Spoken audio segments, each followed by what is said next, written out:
खबर जनपद बाराबंकी से है, जहां उत्तर प्रदेश के मुख्यमंत्री योगी आदित्यनाथ ने बाराबंकी दौरे के दौरान अयोध्या कानून व्यवस्था और प्रदेश की सुरक्षा व्यवस्था को लेकर बड़ा बयान दिया। श्री हनुमत विराट महायज्ञ एवं श्री रामार्चा पूजन कार्यक्रम में शामिल हुए मुख्यमंत्री ने कहा कि जो लोग देश में बाबरी ढांचे के पुनर्निर्माण का सपना देख रहे हैं, उनका सपना कभी पूरा नहीं होगा। उन्होंने कहा कि कयामत का दिन कभी आने वाला नहीं है और जो उस दिन का इंतजार कर रहे हैं वे ऐसे ही सड़गल जाएंगे। मुख्यमंत्री ने स्पष्ट शब्दों में कहा कि भारत में रहना है तो देश के कानून का पालन करना होगा। कायदे में रहोगे तो फायदे में रहोगे, कानून तोड़ोगे तो जहन्नुम ही मिलेगा, योगी ने कहा। उन्होंने दोहराया कि उनकी सरकार जो कहती है वही करके दिखाती है। हमने कहा था रामलला आएंगे और मंदिर वहीं बनेगा, और वो बनकर दिखाया गया, इसमें कोई संदेह है? योगी आदित्यनाथ ने आगे कहा कि सरकार भारत की गौरवशाली परंपरा, विरासत और सनातन संस्कृति का सम्मान करते हुए आगे बढ़ रही है और आगे भी यही क्रम जारी रहेगा। कार्यक्रम के दौरान मुख्यमंत्री ने यज्ञ मंडप में आहुति दी।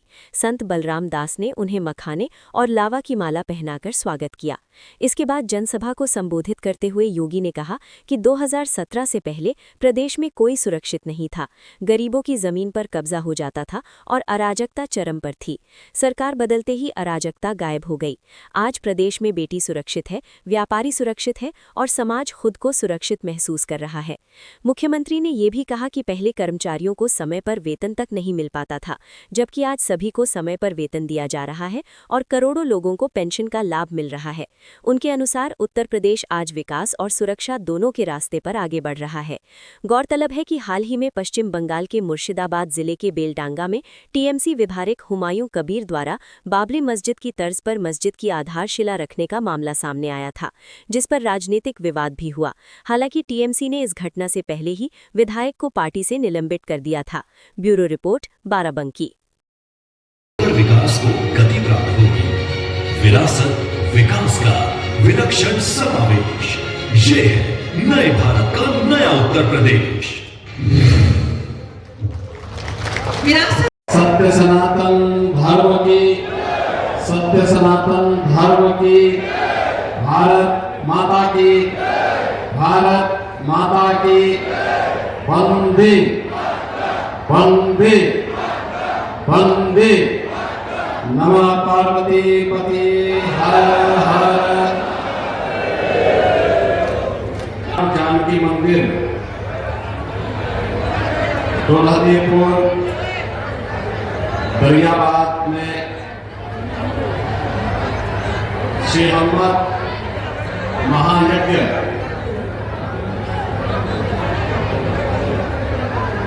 एवं रामार्चा पूजन कार्यक्रम में यहां पर उपस्थित उत्तर प्रदेश सरकार में मंत्रिमंडल के मेरे वरिष्ठ सहयोगी, दरियाबाद विधानसभा क्षेत्र के लोकप्रिय विधायक श्री सतीश चंद्र शर्मा जी,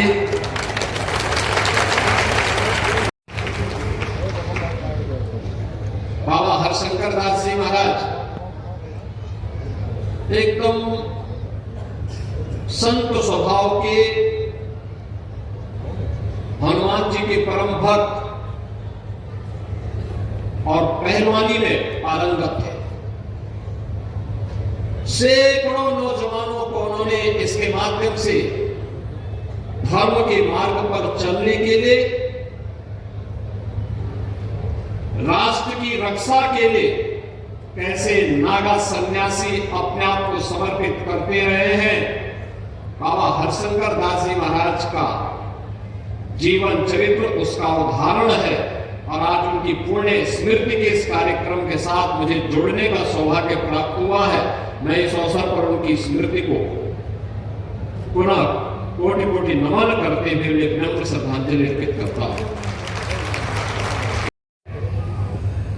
जिनको भारत का विकास अच्छा नहीं लग रहा है, जिनको विकसित भारत की संकल्पना पसती नहीं है, वे लोग साजिश में लगे हुए हैं।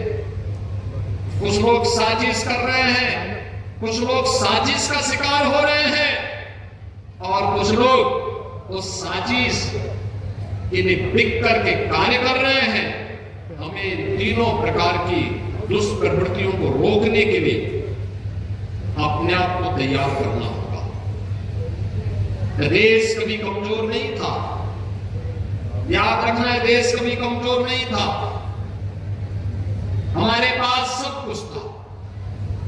आज भी आप देखेंगे दुनिया के अंदर सबसे अच्छी भूमि, सबसे उर्वरा भूमि, आप याद करिए ना, 2017 के पहले भी तो उत्तर प्रदेश था। क्या हालत थी? कोई पर्व और त्योहार आप शांतिपूर्ण तरीके से नहीं मना सकते,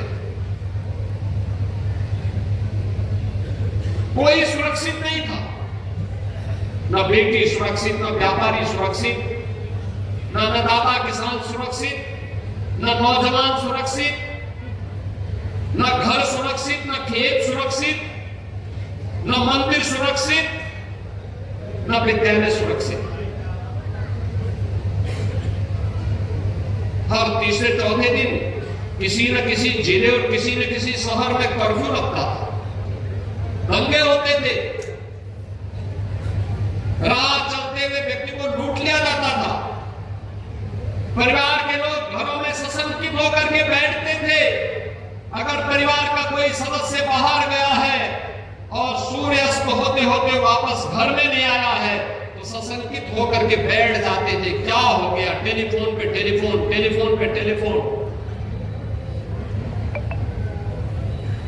किसी भी गरीब की जमीन पर कब्जा कर लिया जाता था। आपने देखा होगा बाबा हरशंकर दास जी, जिन्होंने सैकड़ों पहलवान तैयार किए, इस राम जानकी मंदिर की जमीन पर भी कब्जा करने का प्रयास हुआ, बाबा को भी गोली मार दी गई। आप देख रहे हैं, ये अराजकता थी। सरकार बदलते ही सारी अराजकता गायब हो गई। आपने देख लिया ना, अब तो अराजकता नहीं है, अब तो बड़े बड़े पर्व और त्योहार हो रहे हैं। माघ मेला चल रहा है प्रयागराज में, याद करिए 13 के कुंभ में 12 करोड़ श्रद्धालु गए थे और माघ मेला में इस वर्ष अब तक 21 करोड़ श्रद्धालु त्रिवेणी में संगम में आस्था की डुबकी लगा चुके हैं। यानी करोड़ों की संख्या में श्रद्धालु अब आ रहा है। अयोध्या धाम में देखो ना, पहले लाखों की संख्या में लोग वर्ष भर में आ पाते थे और अब करोड़ों की संख्या में श्रद्धालु आ रहे हैं। काशी विश्वनाथ धाम में लाखों की संख्या में पहले थे, अब संख्या करोड़ों में पहुंच गई है। यानी 24-25 में अकेले उत्तर प्रदेश के अंदर 122 करोड़ श्रद्धालु उत्तर प्रदेश के धार्मिक स्थलों पर दर्शन करने के लिए आया है। महाकुंभ में 66 करोड़ श्रद्धालु आए और अनुमान करके ये बड़ी संख्या, ये क्या बताती है? सुरक्षा है और अच्छी सुविधा है, हर व्यक्ति आना चाहिए। नौजवान के हाथों में कार्य है, वह नौजवान अपनी प्रतिभा और ऊर्जा का लाभ देगा। अन्नदाता किसान को सरकार की सुविधा मिल जाए, वह खेत से सोना उगलने का काम करेगा। बेटी सुरक्षित होगी तो समाज अपने आप ही सुरक्षा का एहसास कर लेगा। व्यापारी सुरक्षित होगा तो उत्तर से दक्षिण तक भारत को जोड़ने के सेतु बंध के रूप में काम कर लेगा। और यही तो आज की नए भारत का निर्माण है। उत्तर प्रदेश आज समृद्धि की नई ऊंचाइयों को प्राप्त कर रहा है। पहले वेतन देने के लिए पैसा नहीं था, आज हमारे पास इतना पैसा है, इस पैसे का उपयोग हम लोग हर एक तबके के हित के लिए कर रहे हैं। अनुसूचित जाति जनजाति के छात्रों को स्कॉलरशिप देने का हो, पिछड़ी जाति के छात्रों को स्कॉलरशिप देने का हो, सामान्य जाति के गरीब बच्चों के स्कॉलरशिप की व्यवस्था हो, या संस्कृत पढ़ने वाले बच्चों के लिए स्कॉलरशिप की व्यवस्था सरकार दे रही, मुक्त हस्त से दे रही है। कोई भेदभाव नहीं, सबको मिलना चाहिए। पढ़ाई की व्यवस्था हो रही है, आसमान खुल रहे हैं और तीर्थ स्थल के विकास के लिए सरकार कार्य कर रही है। हाँ, सरकार ने कहा जीरो टॉलरेंस, अपराध और अपराधियों के प्रति जीरो टॉलरेंस की नीति के तहत सरकार कार्य कर रही है, क्योंकि सुरक्षा हर व्यक्ति का अधिकार है और सरकार उसको सुरक्षा देगी। और जो भी सुरक्षा में बाधक बनेगा, कानून को ठेका दिखाएगा, तो कानून उसको अपने गिरफ्त में लेकर के ऐसी मजा चखाएगा कि उसकी आने वाली 7 पीढ़ियां तय करेंगी, याद करेंगे कि कानून को तोड़ने का अर्थ क्या होता है। बिना भेदभाव के विकास हो रहा है। आप मुझे बताइए, 1947 से सरकारें स्वतंत्र भारत में गरीबों के मकान नहीं बन पाए। मोदी जी दबाए तब 60